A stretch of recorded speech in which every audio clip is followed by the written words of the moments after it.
Vem penando aqui na terra, esperando que Jesus prometeu.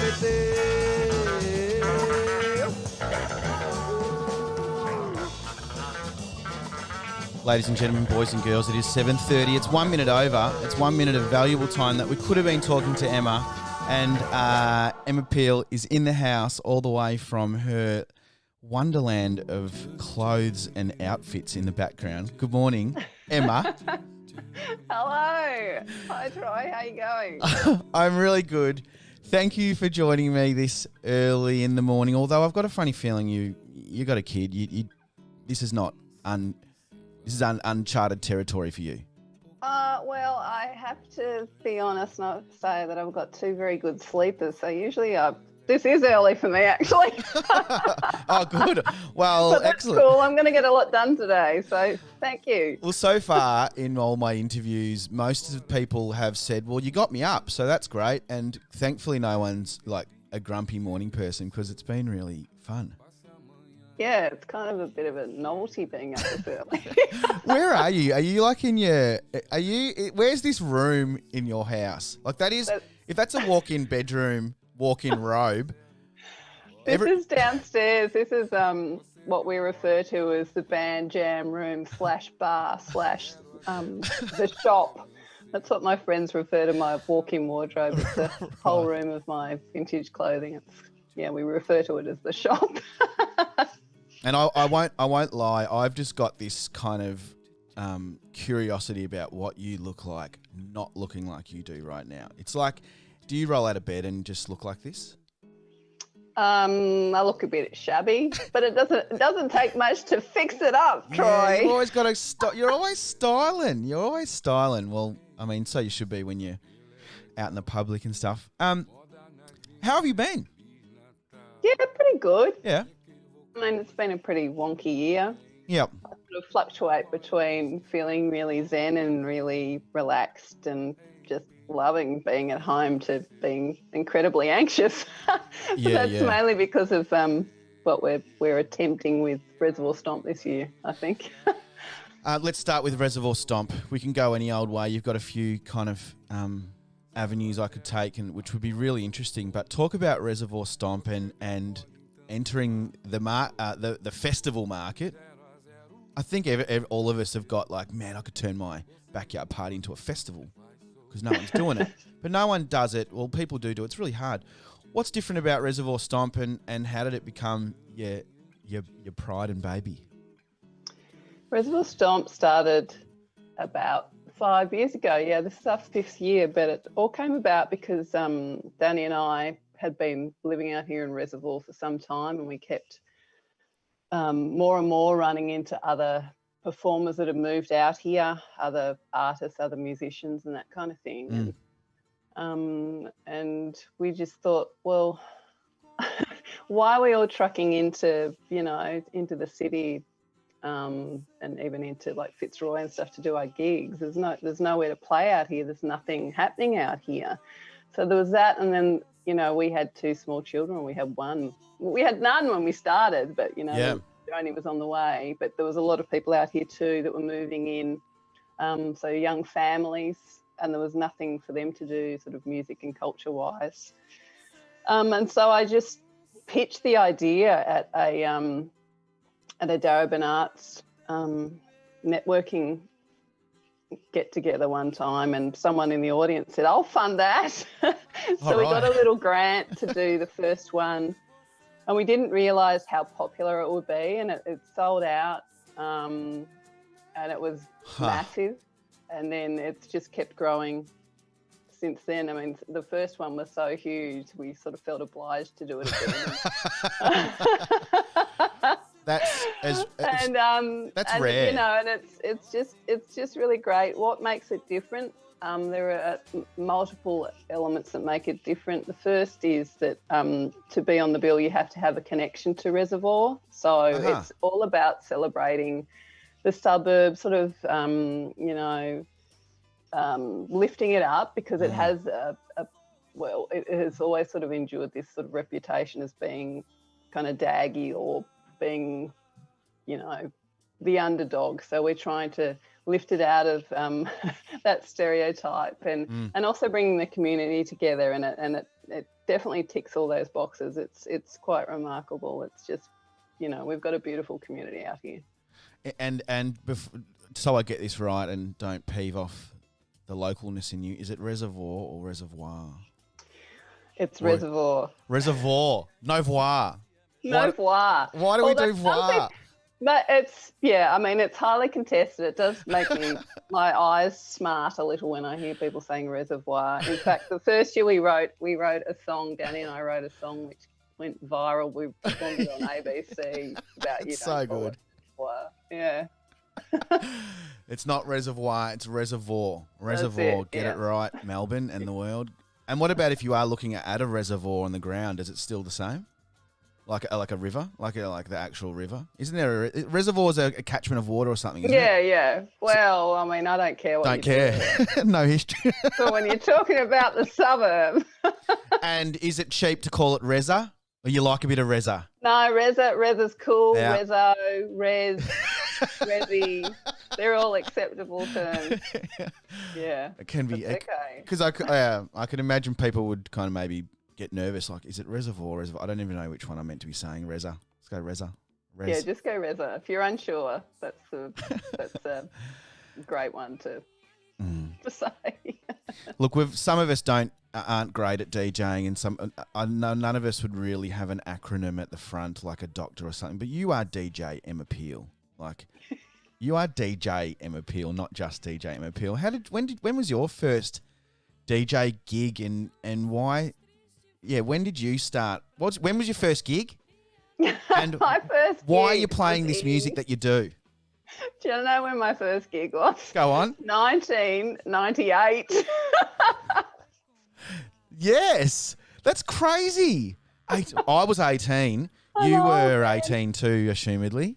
We're all the same age. What did you do? What kind of music did you play? What was the gig?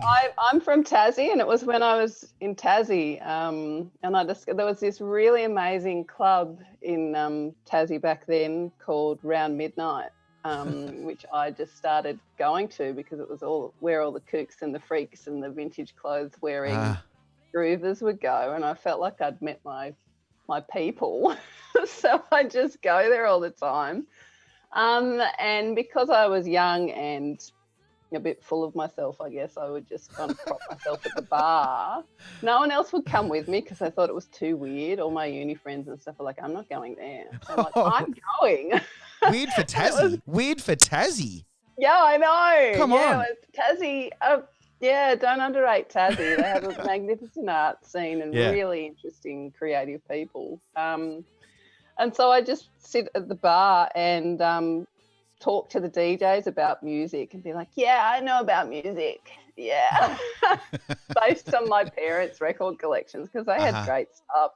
So I started playing like, I guess, sort of obvious 60s hits, like Dusty Springfield and things like that. And it just got more out there and more interesting and diverse as the years went on. And did you have to start borrowing mum and dad's records, or did you get on the hunt? And I got on the hunt pretty early. You're a record collector or a collector. That's just what that's how you played music back in 1998. No, it was CDs around then. I remember that. It was cassettes to CDs, but there was still lots of vinyl around. Yeah, I've only ever played records. So back then too, like the op shops down around TAZZIE were magnificent. You could find really good stuff for $1. And so I would tend to buy records just based on the cover. And in fact, that's how I got into Brazilian music, because one of the first records I bought for $1 from the Margate train op shop was a Sergio Mendes record.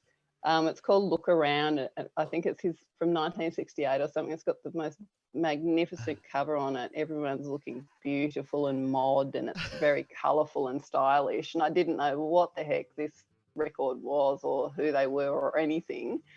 And I just bought it, and that kind of, got me exploring more, I guess, about Brazilian music and now it's a big component of my record collection, of course, and my radio show. Just for the naive brain that I am, and I've got to ask questions that I need to get off you, and I could ask you off air. But Brazilian music in 60s, is that a thing? Yeah. Is that when they were? Did they establish a lot of their style back in the 60s? Yeah, so the 60s in Brazil was a really interesting period. That's when Bossa Nova, I guess. Right. That's 60s. Well, late 50s. I think the very first Bossa Nova record, well, to be classified as Bossa Nova, came out in 1959. And so the early part of the 60s, I mean, the Bossa Nova was huge, and it took over the world. You know, everyone knew about the Bossa Nova, so that was massive. And then in the latter part of the 60s, Tropicalia was huge. I mean, those first tracks that you play there were just phenomenal records that came out of Brazil in the latter half of the 60s, and it was just young punks basically that were inspired by psychedelia, and also kind of very trying to do art in the face of a very oppressive government. So, you know, that's when the best art comes to light. So, yeah, I mean, it's my favourite period. Early 70s too in Brazilian music's really interesting, but definitely the 60s was a very fertile period for music in Brazil. Yeah, right. And you've got your own show. Can you remember what it's called again? Switched On. Switched On, of course it is Switched On. And is that what you play on PBS? And how long have you been on PBS? I've been on PBS for nearly 13 years now. Wow, that's awesome. And always doing that show, always in the same slot. So Switched On every Saturday between 1 to 3. Oh, I've popped into that show so many times, and I don't even know the music by name or anything about it. And absolutely, it's so perfectly slotted in Saturday afternoon. Yeah, like, you're up and you're moving. It feels right, doesn't it? I go every which way on the show. I mean, I play Brazilian. I play a lot of music from Colombia, Peru, Ecuador, the Dominican Republic, Haiti. And then in the second half of the show, I play jazz and stuff from Europe and Turkey. I go everywhere. I'm just fascinated by music coming out of different parts of the world, particularly in the 60s and 70s. Just really floats my boat, Troy. I love it. I can't stop looking at that wardrobe, and my mum's online at the moment writing some comments. I don't know why she just spelt out the word reservoir. I don't know what that means. One of those mum things. Just she'll probably yell at me in the side room. Go, it means that's how you say it. I don't know what you mean, Mum, by just the word reservoir. I don't even know what you're saying, but excellent. She would be looking at your wardrobe. It is epic. Not the size of it's unreal. It looks like a bit of vintage garage going on here. Do you know those guys? You do you shop there? Oh yeah, man. They're an institution. Yeah, I love that place. This is only a tiny portion of it. I would. It goes all around, like the purples and the greens and everything. It's all colour coded. I love it. I love it. Where did you get your style from? I guess it's evolved over the years. Has it? Were you dressing like this back in TAZZIE in 1989? Yeah. Oh, well, 1989, I think I was still into my, what do you call it, hypercolour T-shirts, Troy. Oh, classic. Classic. If you can afford them, they were expensive. Yeah, I know. They were really expensive, right? They were. Fun fact, we weren't allowed to have one until they were kind of going out of fashion. Yeah. And then they were presumably on special. So I remember for Christmas one year we got one and it was just the most ugly colours. It was like mustard brown. And when it got sweaty, it went yellow. That's great. It wasn't cool colours, and it was kind of embarrassing. But when did I get into vintage clothes and vintage looks and stuff? Yes. In the 90s, definitely. Yeah.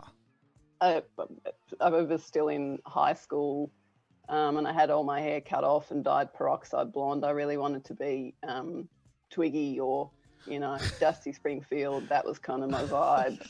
So, yeah, I had like this short bob and I'd spend all morning teasing it up and, and hunting for vintage clothes and things like that. And some of those pieces I've still got and I still wear actually from back then. I never throw anything out. The few things I have thrown out or gotten rid of, I actually regret. So hence. Yeah, just need a bigger space. Nothing's going. It's all coming with me. Yeah. I'm thinking about Reservoir Stomp again. What's it looking like this year? I remember speaking to you just post Reservoir Stomp last year, and just how much of a breakdown it was, and not during, after. Mental space, energy. It's a beast. What have I created? But you're back again. Here we are. We're back again. And you're just back again. After last year, because last year was next level. Like it felt like the festival really just kicked it up a notch. Was it at the Lawn Bowls again? What's that? Was it at the Lawn Bowls again, or did you do it somewhere else? No, we did it there. That's our home. Yes. But we had 2 stages. Well, we sort of had 3 stages, in fact. And it was the biggest one yet. And it was just, mentally afterwards, it is almost like having a breakdown, really. You expend so much energy and nervous energy and it's stress all through the year trying to get it together. So we do tend to fall in a heap afterwards. And indeed, I said to Danny after last year, I can't go through this again. We have to make changes because I can't endure another stressful year like that. And here we are now. What kind of artists are we talking about that come to Reservoir Stomp in the past, and you've just announced an epic lineup just recently about this year's? Why is it so popular, and how did you get so many artists? What was the prerequisite for the artists that you got? What were you going for? What kind of vibe? You said a little bit about it. They had to be attached to Reservoir some way. Yeah. Is that it? Yeah. Yes. So they need to have at least one band member that lives in Reservoir, or if they grew up here, or connections like that. So they get and understand the suburb and its history. So that's the kind of prerequisite to play. And then when we're booking the lineup, we try to keep it really diverse. So I like to, mix up like rock bands with, Latin salsa bands and that kind of thing. Right. So it's a pretty interesting and diverse spread of music, and a very important component of it in the in-person festival is to make sure that we have representation from different cultures too, because Reservoir is one of the most diverse in Victoria. I know a lot of my First Nations community Reservoir, Northcote stuff, and I notice you've got, like, you kid me not, you got Archie Roach coming this year. Yeah, we do. That's the Godfather. It's funny. So this year too, I should point out, we are online. So we are attempting something completely ridiculous. It's Res Stomp TV. So it's an online festival, but it's not just like a one-dimensional stream. What we're attempting here is like basically a high energy, highly creative, madcap variety show, which will be hosted by myself and Randy Feltface, a little purple puppet that you may have seen on ABC TV. He's a very angry little purple puppet. It's Hey Hey It's Saturday coming to Reza. It's pretty much Hey Hey It's Saturday. I love it. Classic. For years, since we've been doing this, Danny, every time we come to put the lineup together, my husband, Danny Walsh, who's my co-artistic director in this, how about Archie Roach? And I'm like, I just stare at him. I just give him like daggers and say, as if. Yeah, don't break my heart. That's not happening. Yeah, don't make me feel inadequate. We thought, because it was just such a crazy year anyway, we're like, why the heck not? And he said yes. He doesn't live in Melbourne. Yes. Pardon? He doesn't live in Melbourne, I don't think, does he? Not at the moment, no. No. So he's got a... Oh, of course, it's online. Yeah. Ain't that the little silver lining when you're preparing things? It's Yeah, no for longer sure. travel cost. I don't care where you are. If you've got a microphone, rock and roll. It made that a little bit easier, that's for sure. How are you dealing with? Sorry, Emma. How are you dealing with making sure that sound and audio is Mickey Mouse? Because a poor presentation's a poor presentation. Online's a lot difficult than being right there. Musos plug in, but a lot of musos 100%. haven't. How are you doing it? We're working with professional people. So we have Semiconductor Media who have done all our videography for previous stomps. So Andrew Watson and Semiconductor Media are going to be doing the audio, the visuals and the audio. But he is a guru. He is a whiz, and it will look beautiful. It will be like a proper TV show. It won't be lo-fi. It won't be filmed on iPhones. It'll be multi-dimensional, lots of cameras, lots of different content interspersed between the acts. So there's no filler. It's going to be jam-packed. It's a 4-hour stream. What time? What time are you kicking off? We kick off at 4 o'clock on Sunday, the 29th of November. You were a lot earlier when you did the other ones, wasn't it? It was. Yeah, like it's usually an 12-ish, all-day 10 thing. Yeah, this okay. time we're cramming it into a 4-hour stream. So just back onto the professionals we're working with too. So we've got Semiconductor doing the visuals and the audio feed, but Ozstage, who again have always done audio across the stages for the in-person festival. Oh, right. Are doing that, and they are so fantastic. I mean, we have so many bands playing generally at the Stomp, and they can turn around a 10-piece band in under 20 minutes, and get the next band on without any feedback, without anything. They're just nice. They're brilliant. So I'm looking forward to this because I don't think from your description, I've seen a lot of. I mean, we've all seen a lot of concerts, online concerts. Vic Nadoc, we did one at the Arts Centre in collab with them. It was high tech, like so many people behind the scenes, but I don't think something is as wild and active and interactive as what you're doing. This is really exciting. It's pretty exciting. Are you excited again? What's that? Are you excited again? Like, is it? Are you back on the we're doing this, pump it up? Yeah. I'm starting to get there now that we're rolling it out, and now that the lineup's all booked in, and we're actually able to talk about it, and vibe happening. It feels I feel much better. I'm still anxious, but in a good way. I think if you don't have a certain level of anxiety, then you're just phoning it in, and no one can get behind it. Yeah, I think that anxiety, and correct me if it might be different for you, that anxiety keeps you alert.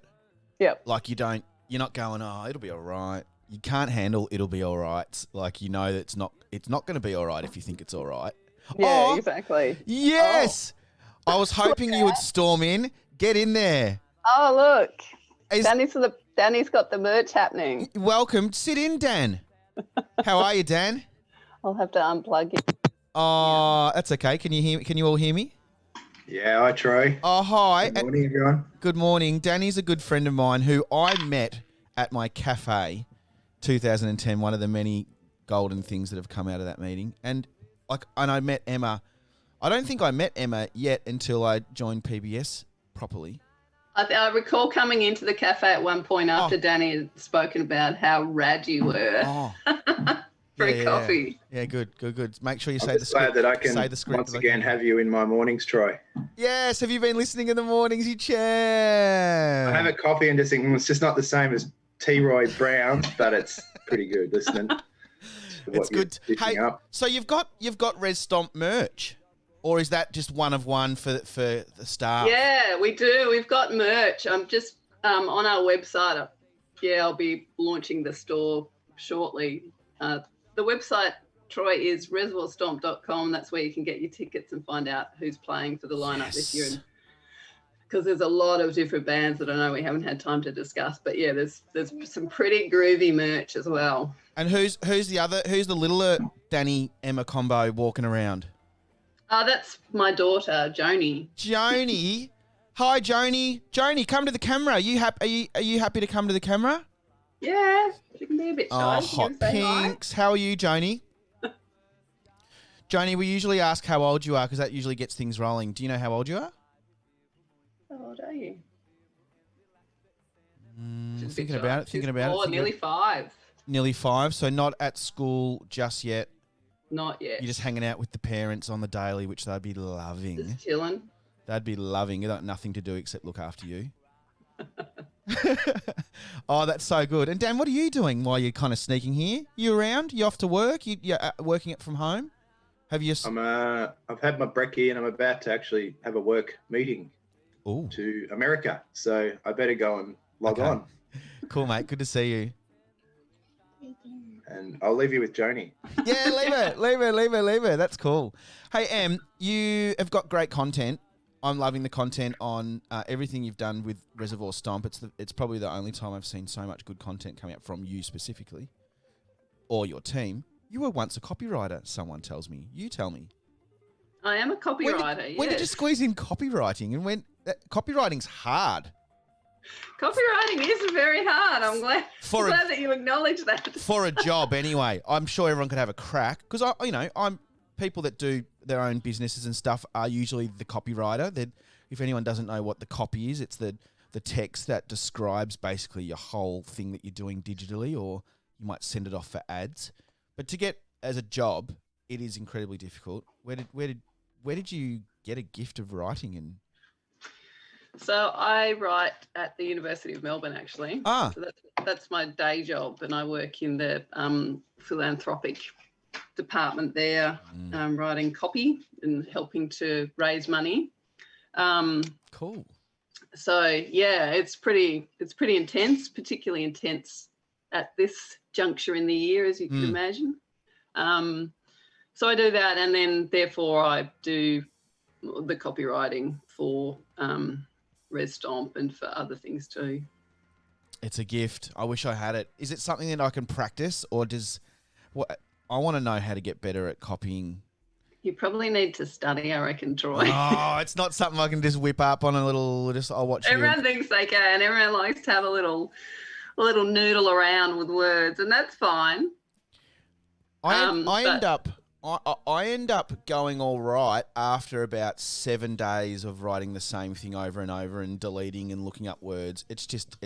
Yeah, well, that happens too. It does take, to get into the flow, you sort of almost have to just get it all out of your head and then come back and refine. It's better than writer's block. Cindy, look, yeah, I know. My mum, look, she has asked another question. I don't know if you can. Mum, you're putting Emma on real pressure here, because I actually had to ask her what's your favourite song just so I can do a little intro song, and her head span around and nearly blew up. Mum wants to know, can she see your favourite dress? My favourite dress? Oh my gosh. Sure, but would I be able to find it in 1 minute? Let me see. Can you find us something? Can you find us something in the frame that we've got? Yeah. And pick it out and talk about where you got it and what you love about it. Go on. All right. I'm going to keep going. Hey, guys, we are live here with Emma Peel. She's the artistic director and founder of Reservoir Stomp with a team. She does like to use the word co. She's a team player. I've just put up the Reservoir Stomp website, which you can start buying merch. It's year 5 for them, and they're going online featuring Archie Roach and the deadly Kutcher Edwards, amongst some other artists, which we'll hear about in a minute. But go, Mum, here you go. I hope you're watching. All right. You can't really see how beautiful this dress is, but this is just divine. It's velvet. I got it in San Francisco. It's like original 60s, psychedelic. You can imagine someone in the Haight-Ashbury walking around in this back in the day. It has the most terrific sleeves. Oh, get out. I'm fascinated by this. Really fitted and gorgeous. And in the sleeves too, it has little cutouts. So little, you can see your arm down the side. Oh, for a bit of sass. For a bit of check out my elbow. You need some extra sass in this one. And it's like a little mini dress, but it's really beautiful. It's and slinky. that's definitely one of my favourites. I bought it when I was in San Francisco, and I actually went crazy. That was many years ago, and it was really cheap too. It was back when the exchange rate was heaven. What are we talking? Oh, What'd you steal like that for? early ooze. Cool. Yeah. There you go, Mum. My mum, when time permits, she would love to walk in that wardrobe and just smell the mothballs and no mothballs in here. Run her fingers along. You don't need mothballs if you just got all polyester. Moths aren't interested in that. Oh, is that right? Yeah. Bingo. We've got heaps of people writing, just loving it, sending hearts. Mum, not another one. Can she sing? Mum. Oh, can she sing it? I don't know what song you're talking about, Mum. I haven't seen this. I don't think you want to hear me sing. I sometimes do backup vocals in the band I'm in, but... And what band? You're in a band? Yeah, I'm in an all-girl band. What is that called? I didn't know this. Imperial Leather. Are you gigging? Are you doing online gigs, or you just kind of it's a live thing? Well, we've just recorded a 45 actually. When I say just, we managed to sneak in a recording session when we were out of lockdown. And we've launched a fan club actually. If anyone wants to sign up and get a little fan in the mail. What on the website or something? I love it. We're on Instagram. If you look us up, we're Imperial Leather Band, I think. Why Imperial Leather? Yeah. That says so much to me, being a male, knowing Imperial Leather as one of the old term colognes and soaps. I still love their soap, by the way. Why are you called Imperial? We like the name because it sounds fancy, but also really cheap and shitty. That's Imperial Leather. Yeah, that's us. When you want to step up from Brute, get Imperial Leather if you're going outside on a little date. It. Oh, Emma, you're so good. You got so many cool little things going on, and you do lots of things for other people. It's so great. It's so great. Thanks. That's what it's all about. It is, huh? It is. Yeah. It's not just about telling everyone how creative Emma is, but being in that event space, the highlight is seeing people turn up and have fun, loads of fun, and being together. Although it'll be online at the moment, that's okay. We do our best. That's it. It'll still be pretty interactive, I think, and still all about the community, for sure. So Emma, we'll catch you on Saturday. Are you going into the studio? Or are you doing it from home? Your shows? We've been able to keep going into the studio for the whole year, which is pretty incredible because we're deemed an essential service. There's a lot of protocols that we need to adhere to, of course, but yeah, it's been fantastic to still be able to do that. It's the one normal thing that's been a constant throughout the year for me. I'm going to quickly look up, is your song on Spotify the Reservoir song? Do you know? No, it's definitely on Bandcamp. Is it on YouTube? What's the group called? What did you name it under? It'd be I think it's under Danny Walsh's Bandcamp. Oh, of course he stole it, claimed it. Let's just see if we can get it up quickly. Get it out. Oh, Mum, I can't play it. I really wanted to play it. Here we go. Danny Walsh Band has given them their own anthem. Here we go. What's the opening line? What's the main word in it? There's one thing, something. I actually can't remember. I'm going to see if I can play it. Hang on. Oh, no, it's an interview on ABC. Mum, I'll try and play it a bit later. This is too rushed, and it's poor radio. People can't listen to me watching something, looking up. Emma, thank you so much. If everyone can please tune in to Emma's show this Saturday, if you haven't already, 1 till 3 on PBS, 106.7 PBS. Great crew. And www.reservoirstomp.com is where you can go, pick up some merch and join there. What's the date of your stream? 29th of November, and buy a ticket. It's time people started paying for art, I think. People are getting too used to things being free, and we want to make sure that we pay the artists because they need it. I'm going to buy a ticket when I get off. I'm doing it because it's the right thing. You're spot on, and thank you for creating work for those production companies. And it's a beast of a show, lots of people involved. So good on you for creating work and bringing people together. And thanks, Emma, for joining me this morning. Have a good day. Good luck. Yeah, you too. Good luck trying to find a dress this morning or whatever you're going to wear. Oh, Go with- they're all getting a bit dusty at the moment, I'm afraid. Thanks for joining us from the shed. No worries. Thanks, Troy.